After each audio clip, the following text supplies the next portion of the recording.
Hello दोस्तों, मैं Sonia welcome करती हूँ आपका अपने न्यूज़ चैनल लियो न्यूज़ में।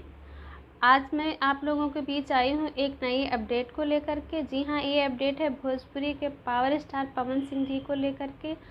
आज शाम 5 बजे उनका एक बहुत ही रोमांटिक सॉन्ग, जिस सॉन्ग का नाम है नज़रिया ना लागे, आज शाम 5 बजे उस गाने का टीजर आप लोगों के बीच आउट हो रहा है।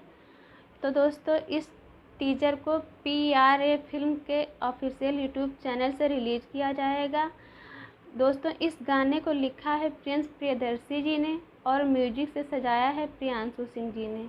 तो दोस्तों, आज शाम बजे आप लोग इस गाने का टीजर ज़रूर देखें और इस गाने से जुड़ी और भी अपडेट पाने के लिए आप ऐसे ही हमारे साथ बने रहिए हमारे यूट्यूब के न्यूज़ चैनल में। और आगे की जानकारी के लिए आप ऐसे ही हमसे जुड़े रहिए और हमारे चैनल को ज़्यादा से ज़्यादा सब्सक्राइब कीजिए, ताकि हम आपको भोजपुरी जगत की पल पल की खबर देते रहें।